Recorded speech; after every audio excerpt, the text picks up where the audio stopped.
Women in Water Diplomacy Network, and also the Community of Women in Water. So 6 different networks of women working in WASH. And if you want to learn more about these networks, I suggest that you join our session, which is after lunch at 2 o'clock Central European Time. In that session, they will present who they are and will share their activities for 2023. And we are also co-hosting this event with 2 other partners, so Josh's Water Jobs and Rural Water Supply Networks. Next slide.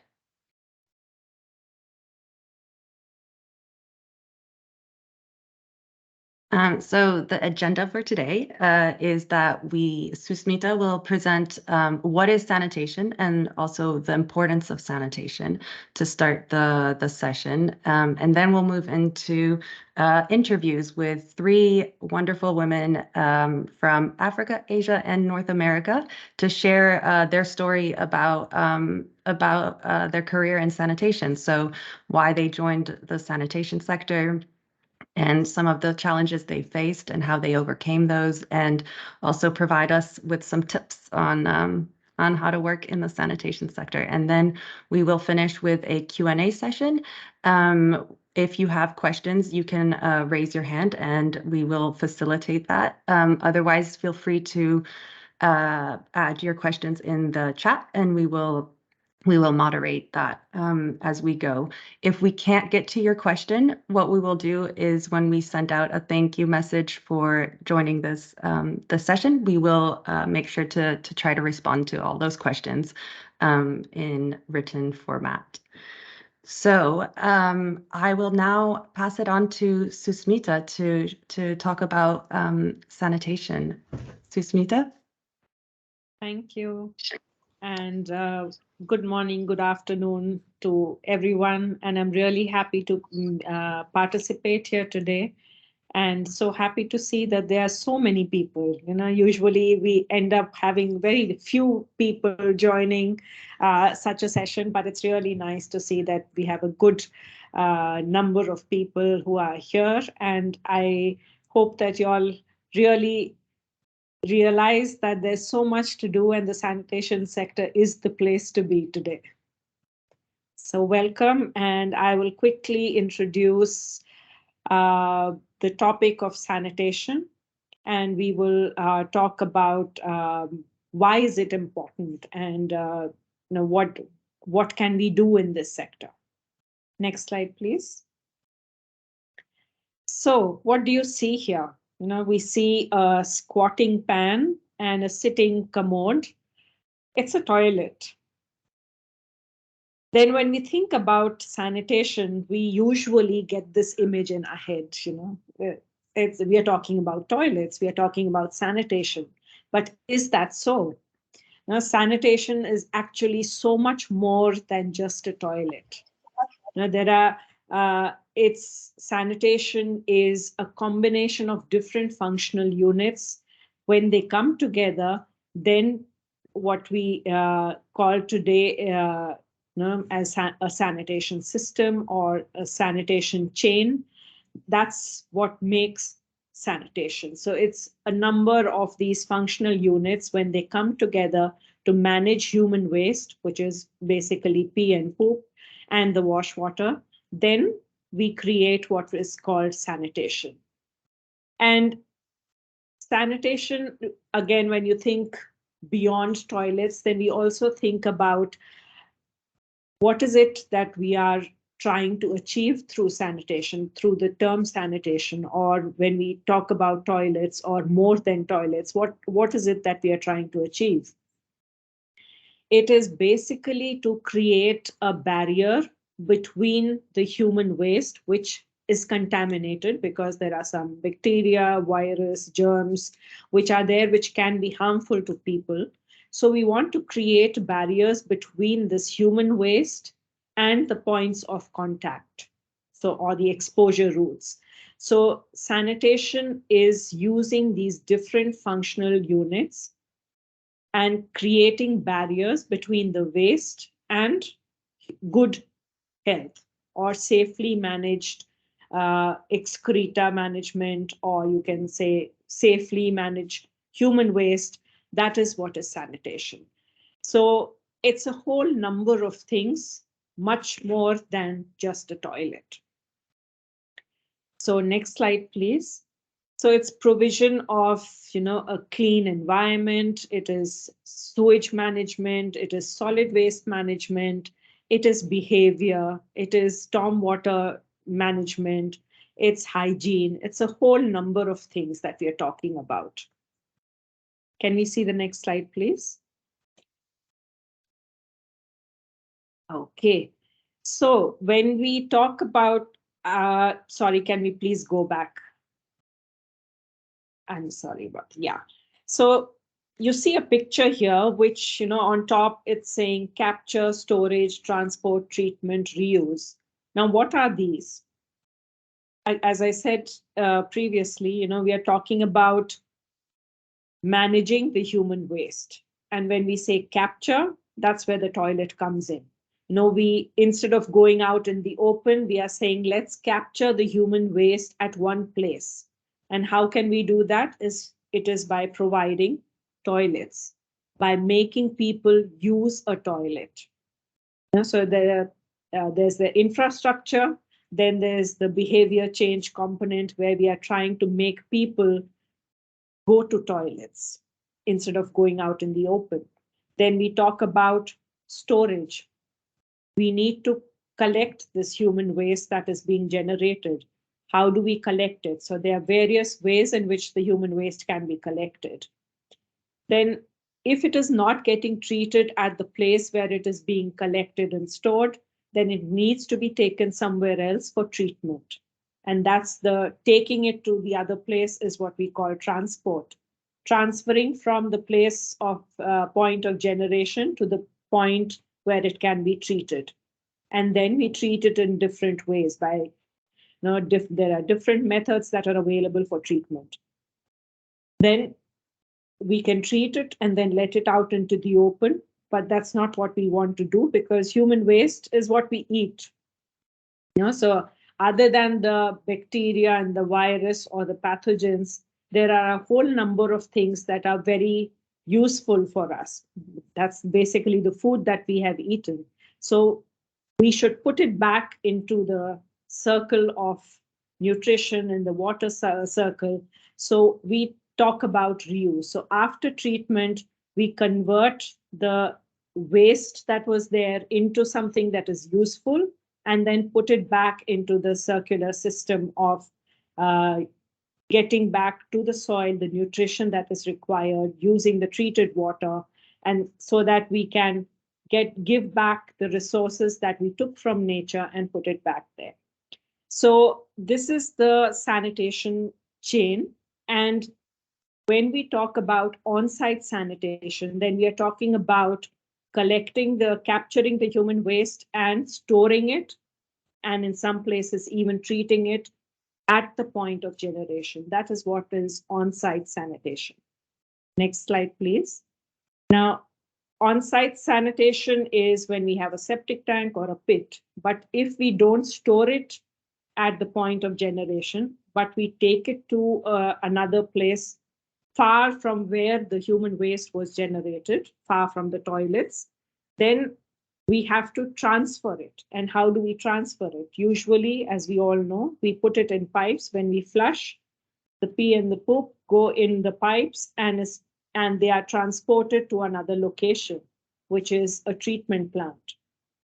And this pipelines that are put in place is called the sewer network, and that is what is called the off-site waste management or the sewer network and sewerage treatment. So we collect the fecal matter, the urine, the wash water, the ablution water, and take it to a treatment unit. And that's where it is going to get treated and converted into reusable format, where farmers can use it, or it can be used to make other products that can be beneficial to our entire ecosystem.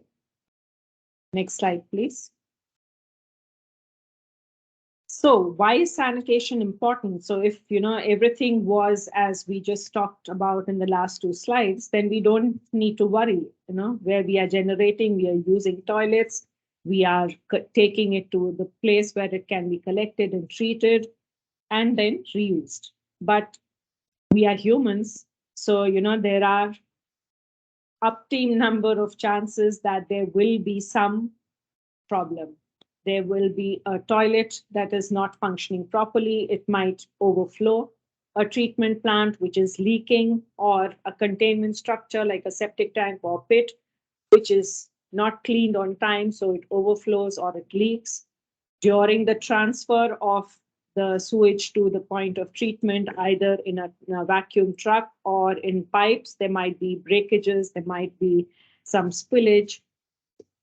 And if it is not treated properly, then the contamination is still taking place when it is being disposed either into the open environment or in water bodies, or people are touching this wastewater or the dried fecal matter, and they can be exposed to the pathogens that are there. So there are a number of sanitation hazards that we talk about, and the points of exposure or the risk points are there in this sanitation chain, as the waste from the point of generation, that is from the human being, how it is being transferred till the point of reuse. There are a number of points where the chances of exposure or contamination are there. And the moment we put barriers through either our behavior, infrastructure, laws that are there, or through service delivery, the chances of these hazardous events reduce. The transfer of pathogens through flies, through animals, through water bodies in which the wastewater might be ending up in. We are creating these barriers which prevent either the pathogen containing fecal matter or the wastewater to come in contact with transmitters like flies, animals, water bodies, fluids, different foods, groundwater, and then we prevent it from coming into the water that we drink, the food that we eat, our hands, our feet, and any point of contact. So we bring about, how do we say, a barrier, of prevention line where we do not, or we hope that we will not come in contact with the pathogen containing human waste. And these methods or these interventions that take place, they are what we call a sanitation intervention. And this way, the human beings or the public health, general public health, or the individual's health will not get affected because of lack of sanitation. And we all know that, if we are not healthy, our environment is not clean, then we will not be able to, survive in this on this earth, and even the earth will not be able to sustain itself, and our resources will get depleted. So sanitation is very, very essential. It is one of, as we say, a very basic need, and we have to take care of it so that we can flourish and preserve the environment or preserve the earth as it is, or as we want it to be, full of clean air to breathe in, good water to have around us, and resources that can be used for a much longer time than what is possible today. Next slide, please. So if we see the Sustainable Development Goals, water and sanitation is under Goal 6. But if you realize that there are, clean water and sanitation will result in much better performance in many of the other goals that we have under the Sustainable Development Agenda. So, it can be about education. If women or girl child is having a toilet or is having clean water around her, she will be able to attend school. She will not be sick. And, so it affects education. It affects the safety of women when they have a toilet, or when a toilet is available either in their house or close to their house, then they're not being exposed to, trouble while walking to go to a toilet, or they are able to, have a clean, hygienic environment in which they can use the toilet, or during menstruation, they can, clean themselves up and then still continue doing the work that they have. So as we know, sanitation affects, I think, almost all the goals that we have under SDGs. And that therefore it is not just essential for public health, but also essential for economic growth, for good education, for clean environment, clean water, for life on earth and life below water. So there are I would say, number of interconnections or interlinkages with each of the sustainable development goals. And I'm sure that if you think about it, you can also identify these interlinkages and say that, yes, it is very important that each one of us, especially women, have access to sanitation. Next slide. So if you see this graph, you will realize that in the last 10 years or so, last 10, 20 years, we have really progressed from what, we were at the turn of the century. There has been an improvement in the total coverage, if we look at from 29% to 54% of household sanitation, safely managed sanitation. And the trend is upward. So there is a good improvement. But are we really on target to meet the Sustainable Development Goal 6, which says that everyone has access to safely managed sanitation? No, we are still have to put in a lot more efforts, because in 20 years we have improved, say, another 20%, but the goal to 100% is still very far off. Next slide, please. So if you see, where we stand today is 54%, and in the next 10 years, or now just 7 years, we have to reach 100%. And if we continue at the same pace where we are working in sanitation, then we are definitely not going to reach that 100%. So if we put in the efforts of all the different countries put together, then we have to quadruple our efforts. We have to put in 4 times of the efforts that we are putting in today, so that we are able to reach the goal by 2030. So that's a whole lot of opportunity for each one of us to work in this sector and do a number of things, because it's not just infrastructure building, it is behavior change, it is capacity development, it is research, it is to learn about and interact with all the other sectors, so that people realize that sanitation is one of the most basic needs of today. And if we achieve that, then the aim of achieving the other sustainable development goals will also be on track. So there is a whole lot of opportunity for each one of us to put in our efforts and increase the amount of work that is going in to improve the sanitation situation. Thank you. I think that was all in the initial presentation. And if you have questions, please put it in the chat, and we can answer it later on.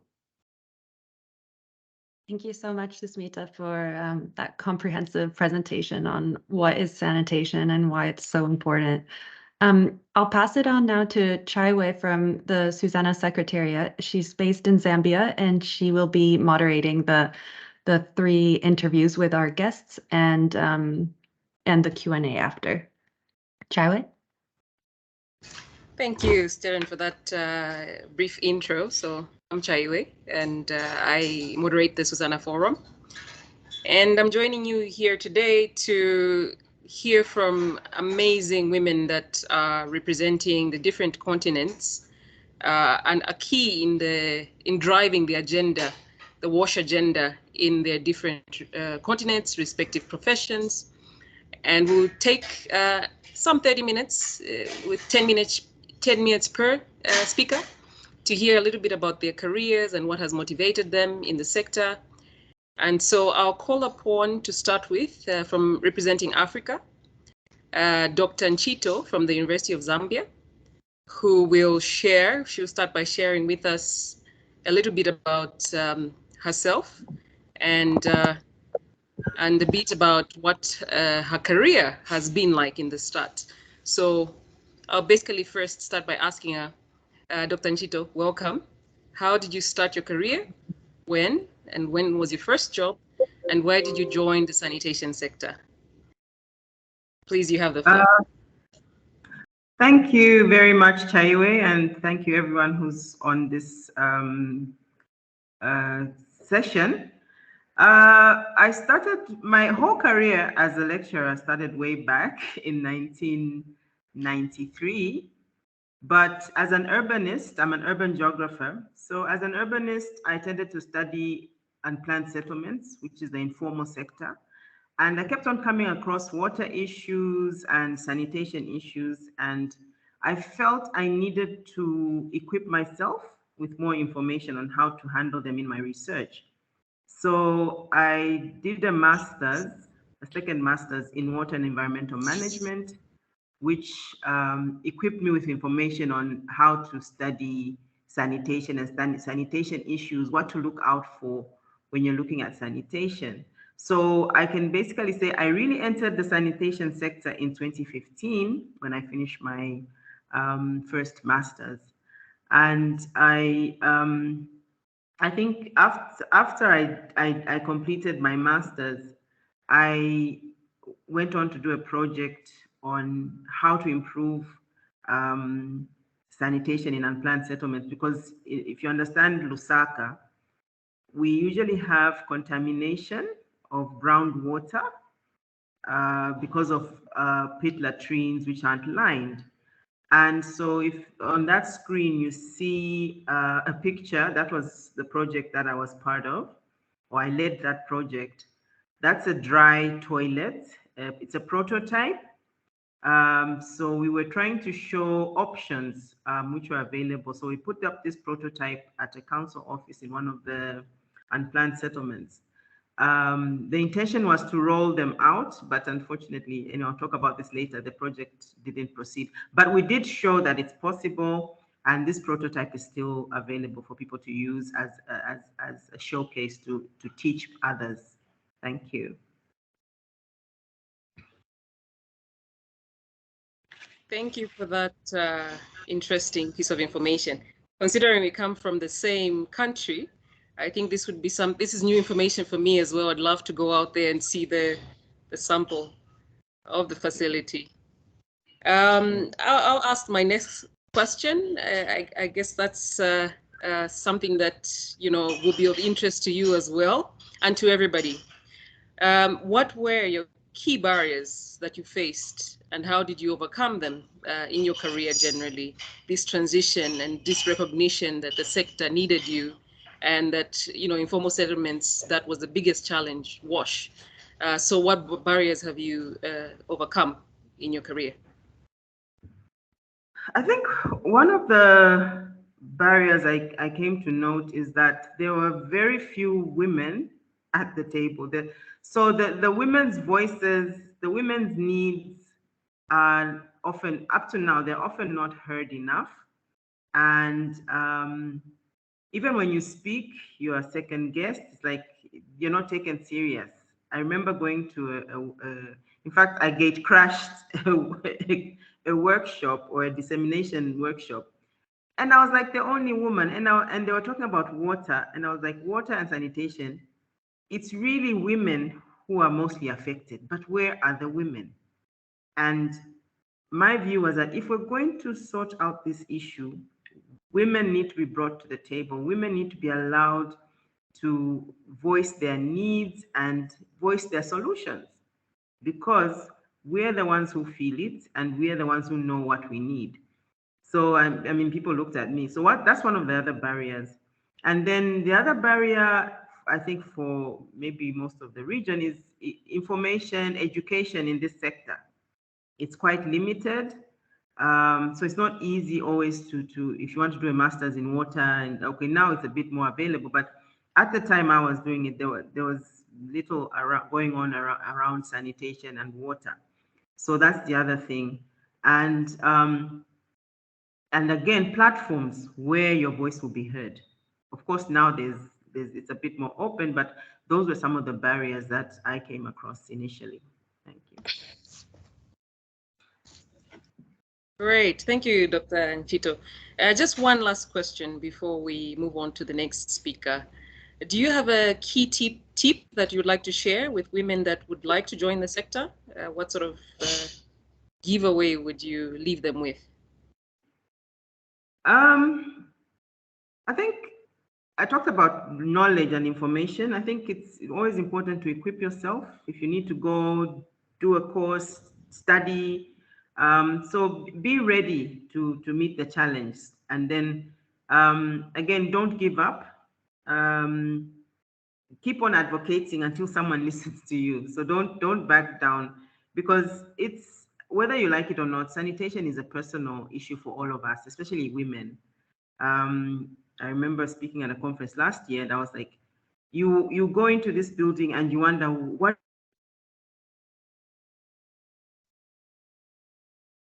do women use? What would I use as a woman? So sanitation for every woman should be a personal issue, a personal matter. And if you're a professional, you cannot help but to be passionate about what you're doing, because you're not only solving your problem, but you're solving problems for other women out there. So that's my tip. Don't give up. It's not always that you'll be listened to, but you're advocating for a purpose and a very good cause. Thank you. Thank you, Dr. Ntito. That was a very insightful discussion. We really appreciate your input, and I hope the young people that are in the room, even some sector professionals, will be able to reach out to you for one or two other points that they would like to learn. So at this point, I'm happy to bring back Miss Susmita from Asia. She's a WASH professional, and she gave us the first intro, the first 10 minutes about sharing about what is sanitation and its importance. So it'd be great to get to know her a little bit more personal. Ms. Susmita, I will start by asking you in a similar fashion, how did you start your career? When was your first job? And why did you join the sanitation sector? Yeah, thank you. And I'm really happy to share my experience, my career journey with all the women here and even some men who have joined. It's, for me, working in the environment was something that, brought back my childhood to me, because I grew up in a very nature friendly environment. So, clean rivers, clean air, the mountains around me. And that was something that I wanted to always have in whichever place I was either studying or working. So, I wanted that as part of my life forever. So I studied environmental management, and I joined the wastewater management sector in 1999 when I started my career. So when I started, I chose environment as a broader subject of work.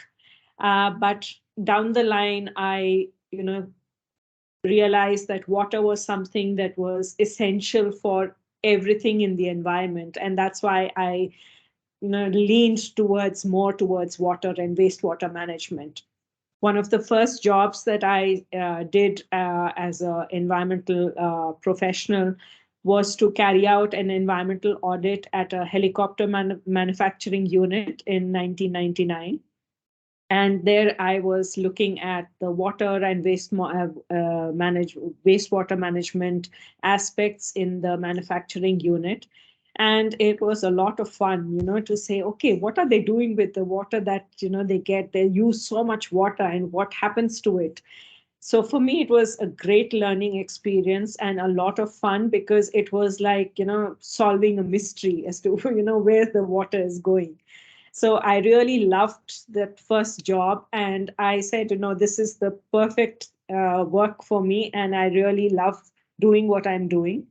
And it also, kept me connected to nature and to people, because you interact with people and you learn about from them what they need, what they are looking for, and what are their aims in, when they say that I want a good life, what do they actually mean by a good life? So for me, working in the sector was linking people with what they wanted, and finding a way that I could help everyone around me and be with people to achieve their objectives in life. So yeah, that's why I joined the sector. And sanitation was not what I had started out with, but I ended up in that, and I think that was like a natural selection for me that happened on the way. Yeah. Thank you for that. I think it's almost inevitable that water and sanitation, if it comes together, and so we are often pushed in that direction as well. So it's a great experience that I can relate with as well. And would love to hear from you, what one key barrier that you faced in the sector, and how have you managed to overcome it? Uh-huh. So when I started studying environmental science, I think, there were a lot of women in my class. But when I started looking for a job, I realized that nobody wanted uh, a woman in the job, because an engineer or a technical person had to be a male. So, even though I was top of my class, I was good at what I was saying, but I was not being selected because I was not male. And it was not because they didn't think that I didn't know what I was saying, but it was more like, how will she survive in this field? Environmental work at that point of time was, you have to be in the field, you have to travel, and everyone thought, or the people who were hiring or employing were like, women can't do this, and it's too hard a job. Maybe you can become a teacher, or maybe you can, do something which is sitting in the office. Why don't you write? So I was like, yeah, I can do that also, but that's not the only thing that I want to do. I have learned something and I want to, work in the field. So for me, I think the barrier was to uh, prove myself in a very male environment, where I had to, fight for my space and say that, no, I want to do this and I will do it. And also environmental conservation as such was a new topic at that point of time, like in the 90s. Yes, people had been working a bit in the sector, but it was not, it was considered, like an activist role, that you had to fight to save a tree. But it was not something that was driven by science, driven by involving people and, having a systematic approach to solving a problem. So I had to convince people about environmental sustainability and fight to make my place in a very male dominated environment. So I think that was the main barrier that I faced.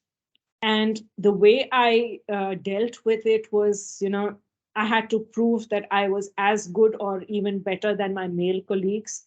And that was by, making sure that my knowledge was, really rock solid, and I was speaking the right thing. So I developed skills. I made sure that my knowledge was foolproof, and that I was able to talk. I was able to convince people, and telling myself every day that I know what I'm doing and I'm good at it. And it's because your environment is so negative, or it's trying to put you down every time. So I had to motivate myself every day that yes, I will go to work and I know what I'm doing and I am good at it and I will prove myself. And I think that attitude really helped me survive, because there were many of my colleagues who just went to jobs that were more comfortable, or what was considered to be comfortable for women. But I said, no, I want to be in the field. I want to explore. I want to learn. I want to do what every other person who is in the sector doing. So I had to tell myself and motivate myself every day, and I did it. And I'm very proud of that. Thank you for that account. It's very inspiring to hear the drive that you have, personal drive to be able to overcome the social barriers that are presented before us. And rightly so, we as women are often seen as a little bit more vulnerable, and unlocking that strength and demonstrating that strength is really what offers us a place in the sector and in society in general. So thank you for that account. Before we move to the next speaker, just a quick tip for women that would like to join the sector. Yeah, I mean, as I said in the initial presentation on why sanitation is important, we see that, there's so much work to be done if we have to reach the SDG 6, the goal of 100% sanitation for everyone. So there is a lot of opportunity, and it's from being an engineer to a researcher to an academic person to, doing so many things. The avenues are huge in the sector, and it's not just that you study something and you just do that, but as you go along you'll realize that there are so many things that you can do, and especially as women we are great at multitasking. And I really believe that women can achieve much more in the sector, because you will talk to people, you will convince people, because that's what you do in your home with your family, and you will take that to the workplace also, and interact with everyone, bring everyone together and work. So whether you want to be a researcher or an engineer or a capacity building professional, or even a facilitator convincing community to change their habits, there is so much to do. And there are interlinkages with everything that we are aiming for. So, you can bring in your economic knowledge to your finance knowledge to your Excel knowledge. There's so many things that you can put in and contribute to the sector. So there's a lot to do. If hard work inspires you, then this is the place to be, because there is so much to do. And you have to just realize that there's money here, there's a great satisfaction with the job that you do, because you change people's lives, and you will personally feel so satisfied with what you have done. So this is a great sector to work in, and I have enjoyed every bit of my journey, and I hope I can still contribute a lot more to this sector. Thank you very much, Susmita Sinha, for giving us that very motivational account of your career and giving back to the many participants here by way of sharing your motivation. Thank you. We'll now go to the last speaker for the day. And that is representing North America, a WASH professional, Emily Woods, who's representing Sanivation. So she's a social entrepreneur. And even though it says North America, we really are familiar with her here on the African continent. So Emily, welcome. Thanks so much. It's good to be here. Always great to be with women working in POO. I think it is just very encouraging. You want me to go ahead and just dive in? Great. Yes. Tell us a little bit about your career and what led you to joining the sanitation sector? Great. You'll see on the slide that my friends call me a poop smith, which is actually a term that I really enjoy and appreciate. Is that that's what we're here to do? Is as Sumita has been saying, is that we're really trying to change the sector to improve this huge issue and challenge that's happening around the world. Specifically, I'm co-founder and COO of Sanitation, a startup based here in Kenya. As you mentioned, I have been living here on the continent for almost 13 years now. So maybe someday I can, be African, working on it. And my first job is this picture here, and to quell people's doubts, no, that's not fecal sludge on my face. It's actually just oil. I was working in the engine room of a ship for a year. I took a gap year studying mechanical engineering. And on the ship was my first time to really dive into the interesting world of sanitation, because a ship, as you can imagine, is like a small town in a very, very condensed place. And you have to deal with all of your waste, from the toilets to how it's collected, to how it's treated, and how it's disposed of in a very condensed form. And what blew my mind is that sanitation is something that humans have dealt with since the dawn of time, right? We've been pooping since a human ever existed. And yet there are still so many challenges around it. And the solutions we have are pretty outdated. And you can tell because so much of the world is lacking that safely managed sanitation. And I think working on the ship, I was just blown away with that. But being an engineer, studying mechanical engineering, like our job is to solve problems. How have we not figured out this problem yet? And so living on the ship was a very interesting first sector step into that. And now I really want to devote my life into to how do we design solutions for an age-old problem that is still causing tons of problems worldwide. Wow, I would never have guessed that you started out in a ship, but that's a really good, interesting experience. And what barriers, one barrier at the very least that you could share that you have faced, and how have you overcome? Yeah, when this question was asked, a lot of people have responded to the women before me in a gender-based problem, and I agree with all of those. But for me, I think the biggest barrier was I didn't feel like the way that people were approaching solutions in the sanitation sector didn't really fit with what I really felt should be doing. I did some experience in academia. I did some experience in nonprofit. I did some experience working on large wastewater treatment plants. And none of those really seemed to get to the heart of the problem. And so for me, the biggest barrier was, hey, we have all these ideas. How are we not able to implement and try and bring all the right people to the table? And so what I did was I started my own company. That's really why I started Sanitation, is because I felt like the approach that was needed here in Kenya wasn't being done.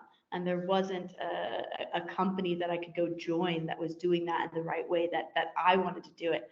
And so it's been an interesting journey of starting my own company here in Kenya, of growing that, of learning as we grow. And it's been a really exciting journey.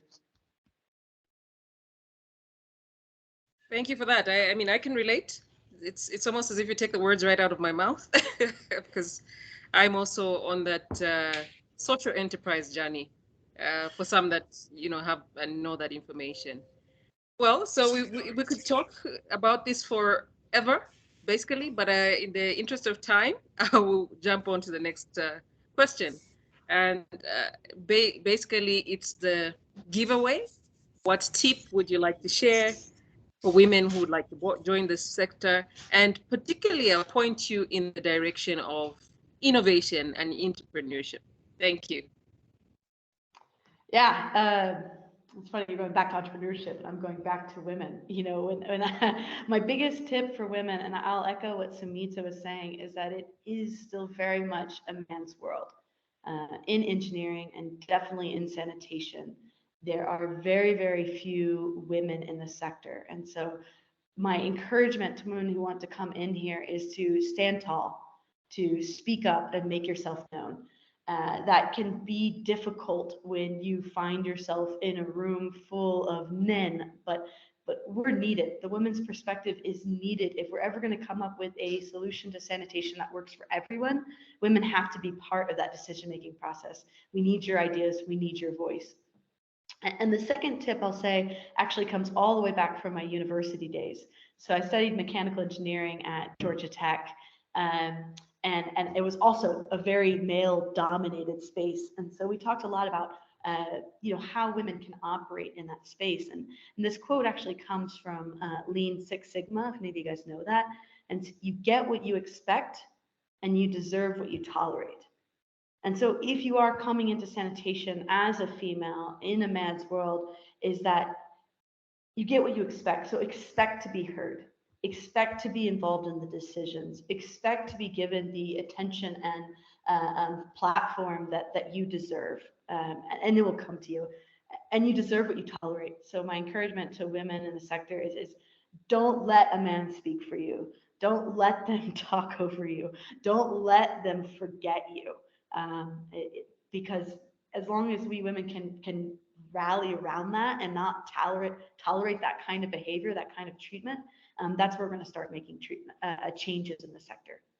So to all the women coming into sanitation, please stand tall, speak up, and make yourself known. Thank you, Emily. I can see the passion in these women, and in the sharing. This is really coming from a deep place in terms of passion and enjoyment of being and contributing to this sector. I can see we're running a little bit short on time, but what I would love to do is invite a question or two, probably two. That's the only time we have before we invite Dr. Nchito back to give some closing remarks. So you can do that by either lifting your hand and voicing the question, or you could type it in the chat